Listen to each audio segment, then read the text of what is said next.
All right, I know when you first look at this picture, it's scary, so let's focus down in the middle. Let's focus in right here on something that we already know. What is this little object right here? Very good, that would be our pathogen. Look, in this case, I'm just calling it a bacterium. Bacterium is singular for bacteria. One little bacteria is a bacterium. What part of the bacterium is this right here? That is the antigen. Very good. What has this cell done to the antigen? Very good. It has nom-nom-nommed it. It has Pac-Man'd it. It has phagocytized it. It has pulled it in. It has engulfed it. And it has destroyed it, torn it apart. And what are these little pieces called? Antigens, which later we might get more specific and call them antigenic determinants. And look, it takes them and it displays them up here. For what kind of cell to come over in contact? Good, generically a lymphocyte right now. I'll even get more specific on that later. See, everything gets specific because it's specific immunity. This antigen-presenting cell, tell me what the two major types of cells that are antigen presenters are. Dendritic cells and macrophages. By the way, some B cells function as antigen presenters, but we're not going to focus on that right now. It gets just too much information on some of these. So an antigen presenter roaming around through your body, a dendritic cell or a macrophage, comes upon a bad guy, a pathogen, it engulfs it, tears it apart, and it displays the surface marker. Correct? It displays it for a lymphocyte to come over, figure out what it is, so that the lymphocyte can mount its defense. Everybody cool to that point? Okay, so what I'm going to show you now is that. Stay with me. You see the more you see these pictures, the more you start to comprehend them right when you see them. What do we have here? Macrophage, another name for it. Dendritic cell, a global name for it. Antigen-presenting cell, it has taken in this whole thing. What's this whole bad guy called? Maybe a pathogen. What's the little piece called? An antigen, and it's going to do what with it? Display it, present it on its surface. Becoming a little comfortable with that? Yay! I love it. So now I get to tell you that usually instead of calling this whole thing right here an antigen, we're going to get a little more picky and we're going to call it an antigenic determinant.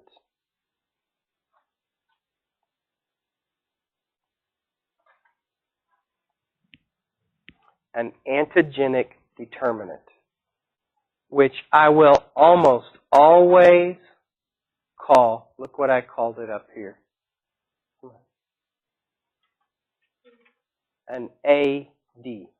So an AD, an antigenic determinant, is really a little piece of an antigen. Okay? It's a little piece. It's an active portion, so to speak, of an antigen. We can identify the bad guy by a little piece of its antigen sometimes, the active part called the antigenic determinant. So when you read through this chapter, because I know you're going to read every word in the chapter, sometimes they substitute antigen and antigenic determinant in the place of each other. I don't want that to be confusing. I just need to point it out because that's how it is in immunity here. So look, what's this little guy right here? Oh, there's a little AD, and a little antigenic determinant. Would I tell you you're wrong if you called it an antigen? No, I wouldn't. We're just getting a little more particular now. Okay, if this cell is a dendritic cell, its job is to display it. Look, it doesn't always have to display it on the front. It could display it on the back. It could display it on the bottom. It could display it wherever it wants. And it's usually displaying it to what? To what kind of cells? It is a dendritic cell. It is displaying it toward what other cells? Lymphocytes. Lymphocytes. Most commonly, it is displaying it to the type of lymphocyte called a helper T cell. I bet most of you have heard of helper Ts at some point in time. That is a subset of lymphocyte.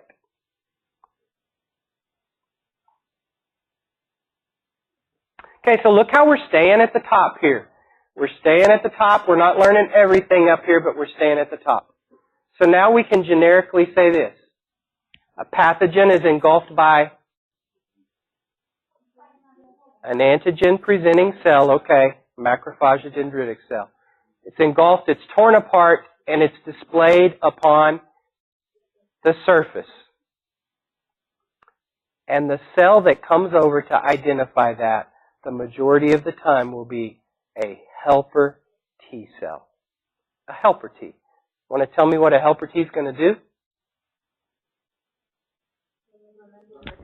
Please say help.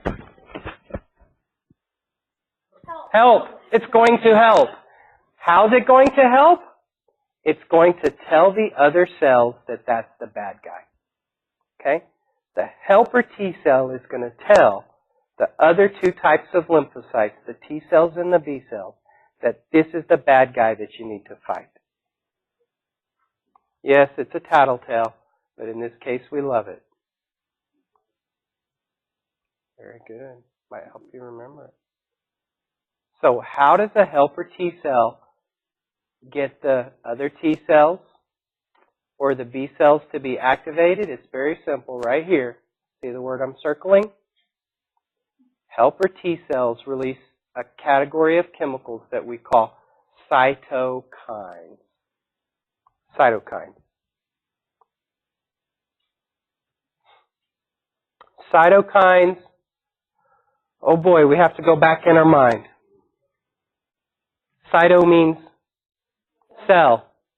Kine, anybody? Yes. Anything that's an activator could be called a kine. So a cytokine simply says it's a chemical from a cell that activates. In our case, the helper T cells make them. All kinds of white blood cells make cytokines. They all have different names. I never want you to memorize the particular names of the cytokines. I just lump them together as activating chemicals. Helper T cells release cytokines. When do helper T cells release cytokines?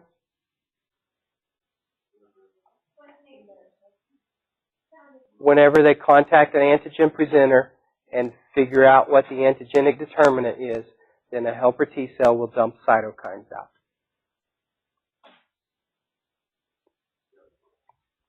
You said it perfect.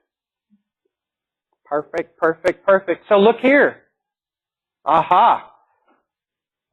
This big, ugly cell with its little sliver of cytoplasm right there. And its big, huge nucleus. Now, tell me, which lymphocyte would we really want to call this? Very good. We would call this a helper T. What would it release out here? Little chemicals that we could call cytokines. And now we're on the last little bit. Name the two types of cell populations that cytokines could activate. B cells and T cells.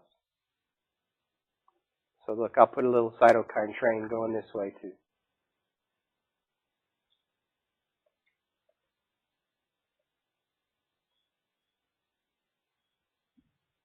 Ooh, sounds like an old video game.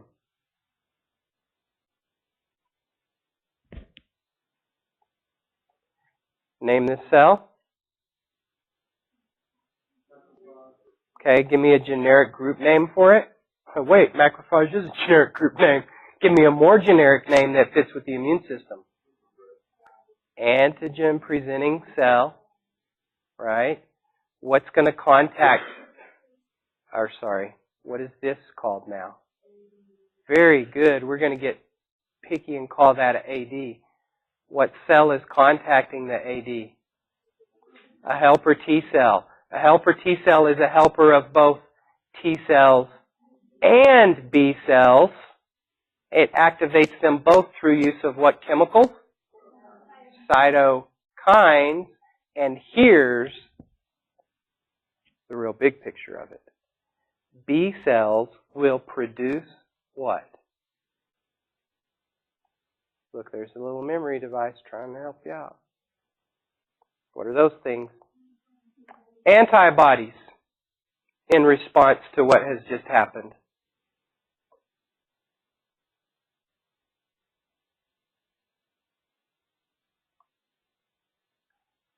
T cells will roam around themselves and actually contact and kill.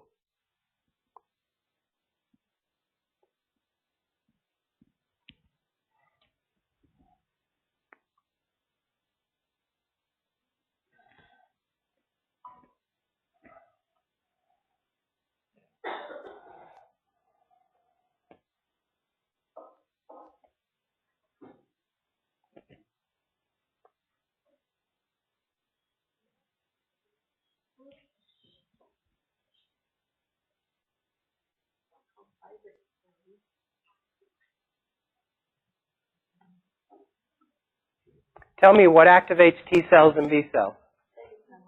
Cytokines. These cytokines come from what specific cell? Very good. From a T helper or helper T. Look, we can write that a lot of different ways. Okay? What did a helper T have to do before it could make the cytokines? Very good. It had to connect with the AD, which was on the APC, right? The antigen-presenting cell had to eat it up. The antigen-presenting cell had to display it. The helper T had to contact it. The helper T cell had to be releasing its cytokines. And then and only then do B cells and T cells become active. Here's a crazy thing. In order for B cells and C cells, B cells and T cells to become active, on their own they had to have a prior contact with the antigen.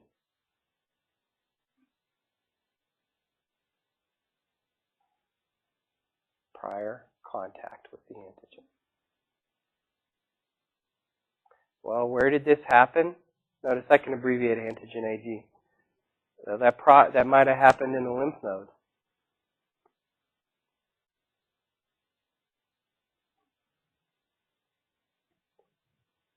Or somewhere else. Okay, B cells and T cells are your active cells, your fighters. Helper T cells are the ones that tell them to fight. Antigen-presenting cells are important to destroy the pathogen to let them know what to fight. Here's how they fight. When a B cell is activated,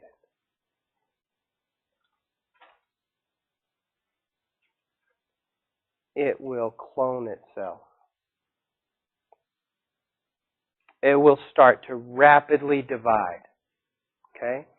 We really call that clonal with the A selection.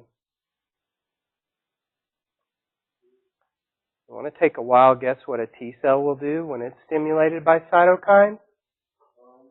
It will clone itself too. What does that mean? That means makes tons of copies. Tons of copies. That's similar. I like to show you the similarity.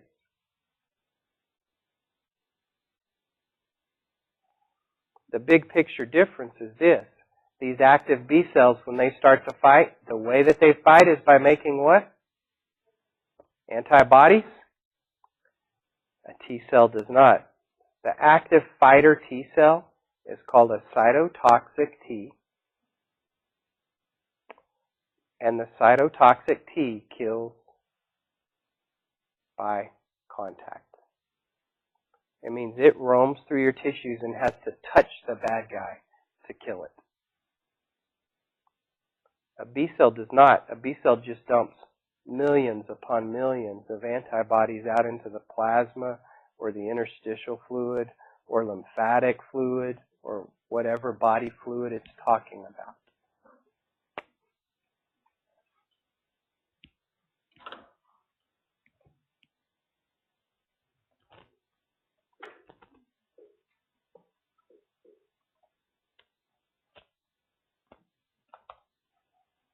Okay, the last little bit, then you're out the door.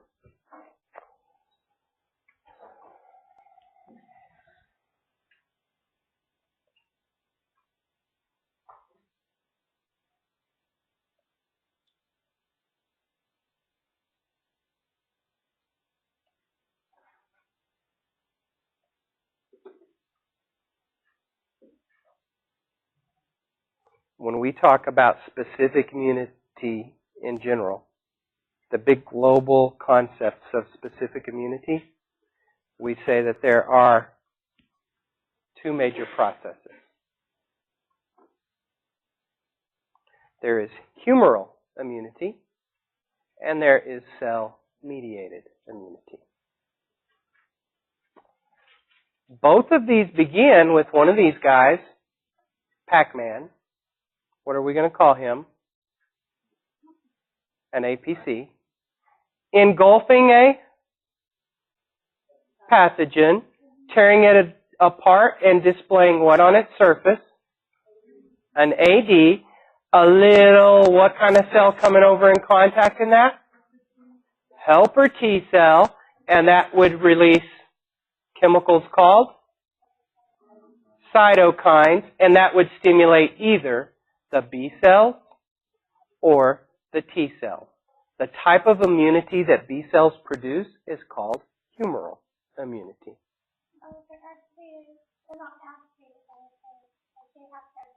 They had to have a prior contact, but if they do, they get activated by the cytokine.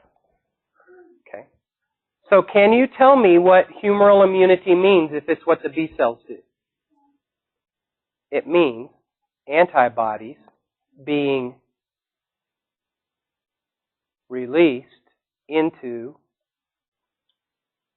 a body fluid, like your interstitial fluid, or it could be your plasma, or it could be lymph. It should be a line like that. Make them look the same. Interstitial fluid, plasma, and lymph. When your body fights with antibodies, we call that humoral immunity. Why? Because back in the day, in the old days, this word right here, humoral, means body fluid. A humor is a body fluid.